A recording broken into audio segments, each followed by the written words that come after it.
Assalamualaikum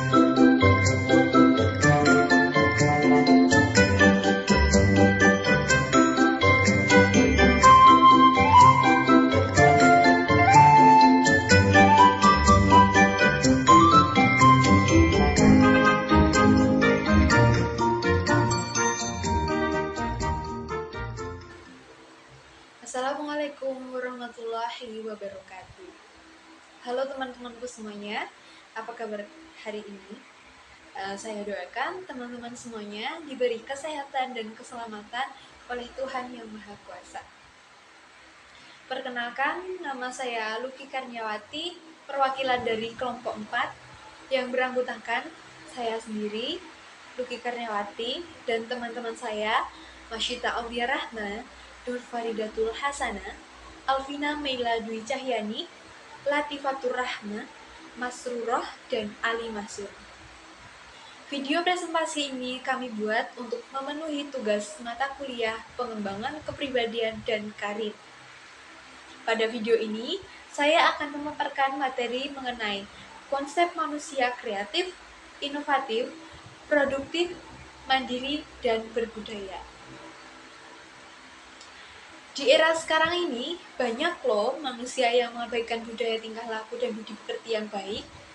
Misalnya saja, makan sambil berdiri. Hayo, di sini siapa yang masih suka makan sambil berdiri? Apalagi jalan. Jangan diteruskan ya, karena di negara kita ini sudah menjadi tradisi bahwa makan sambil berdiri adalah sebuah tindakan yang tidak sopan. Manusia dikatakan berbudaya apabila dalam kehidupannya mereka berperilaku baik, bermoral, dan memiliki sopan santun, baik kepada sesama manusia ataupun kepada makhluk ciptaan Tuhan lainnya. Selain berbudaya, manusia telah dibekali oleh kreativitas dan inovasi yang berbeda-beda tentunya. Kreativitas dan inovasi sangat dibutuhkan pada saat ini. Seseorang yang tidak memiliki kreativitas dan inovasi cenderung akan tertinggal dan hanyut bersama waktu. Lalu, apa sih sebenarnya konsep manusia kreatif, inovatif, produktif, mandiri, dan berbudaya itu? Mari kita bahas satu-satu. Yang pertama ada kreatif. Secara singkat, kita dapat mendeskripsikan kreatif sebagai kemampuan untuk menciptakan atau menimbulkan ide baru.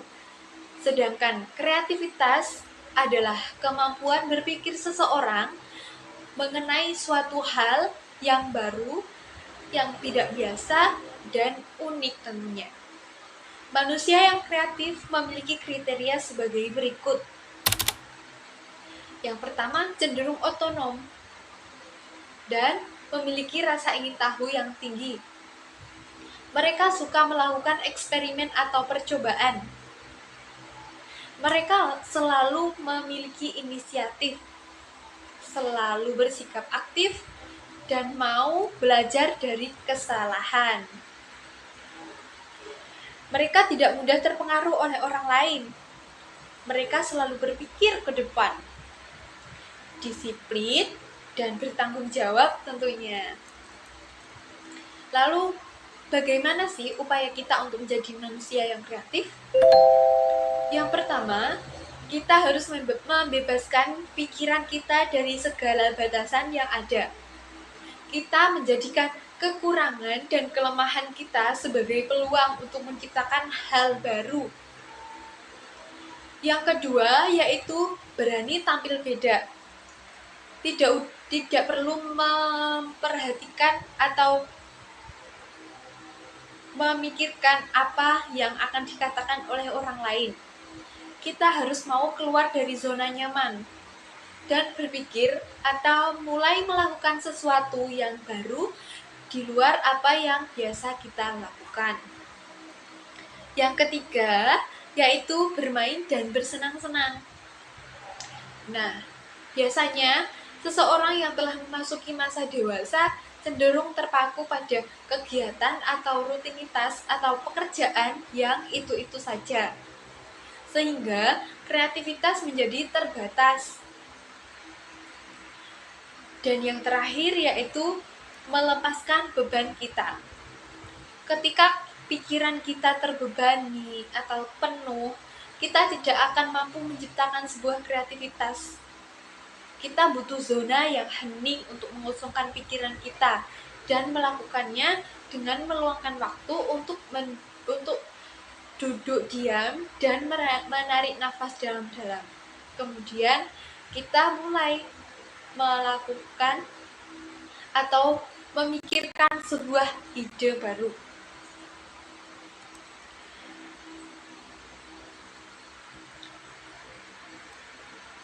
Lalu, apa kreatif dalam keperawatan?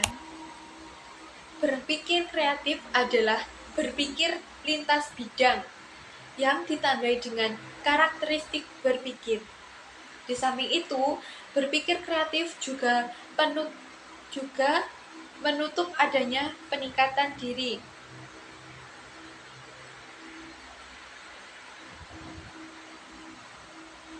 Terhadap tugas yang tinggi, yang artinya menuntut disiplin yang tinggi dan konsisten terhadap bidang tugas. Apabila lingkungan kerja kurang kondusif, maka akan menyebabkan kinerja tenaga kerja yang akan menurun. Hal ini disebabkan karena kurangnya motivasi kerja di dalam diri tenaga kerja untuk bekerja dengan baik. Secara konseptual, nursepreneur termasuk dalam pengembangan karir dari peran dan fungsi perawat. Pengembangan karir tersebut dapat menjadi pengelola klinik atau sarana kesehatan lainnya. Selanjutnya yaitu inovatif, yang artinya menciptakan sesuatu yang baru atau melakukan pembaharuan terhadap sesuatu yang sudah ada. Inovasi dapat diartikan sebagai proses atau hasil pengembangan dan pemanfaatan atau mobilisasi pengetahuan, keterampilan, dan pengalaman untuk menciptakan atau memperbaiki produk melalui sebuah proses dan dengan sistem yang baru yang memberikan nilai yang berarti.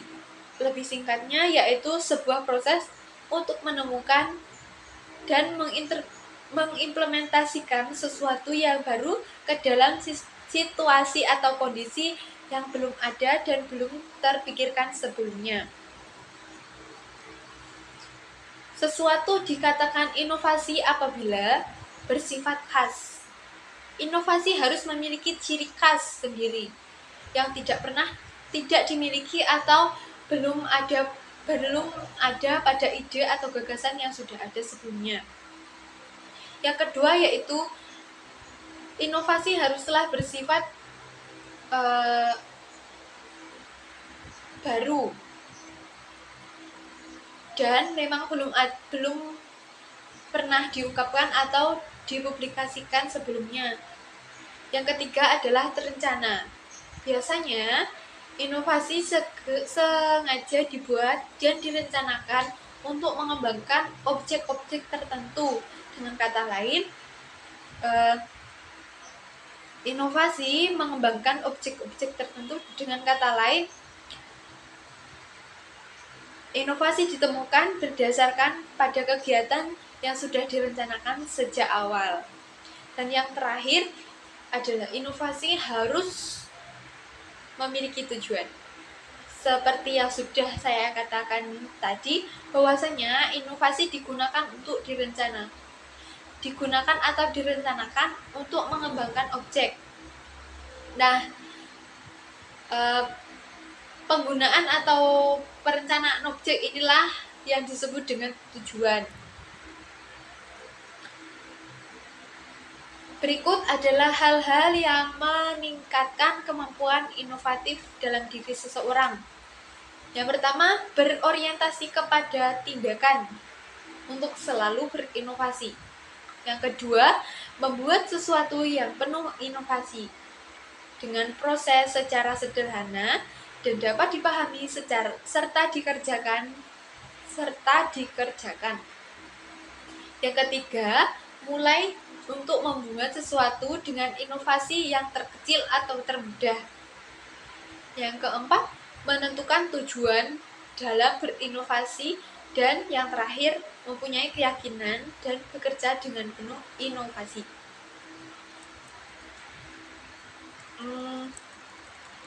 Contoh inovasi dalam bidang keperawatan yaitu ada kemajuan teknologi informasi dan komunikasi untuk melakukan dokumentasi atau pendokumentasian asuhan keperawatan. Menggunakan sistem informasi manajemen, salah satu contohnya yaitu perkembangan teknologi bidang informasi yang sudah diterapkan oleh kalangan perawat di dunia internasional, yaitu teknologi PDA atau personal digital assistant, dan yang sudah merajalela yaitu USG atau ultrasonografi.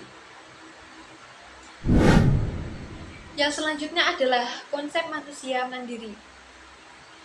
Definisi mandiri berarti kita dapat melakukan sesuatu dengan sendiri dan tanpa bantuan orang lain, atau dengan bantuan orang lain tapi bantuannya hanya minim atau hanya sedikit.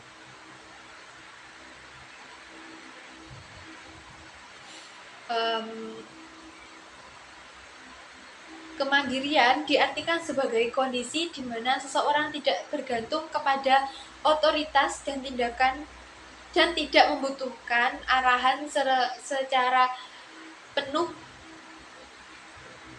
Pribadi yang mandiri dicerminkan dengan 1. Bertanggung jawab. Seseorang yang tampil mandiri harus mempunyai sikap tanggung jawab terhadap apa yang telah dilakukan. Yang kedua, mampu mengatasi kesulitan.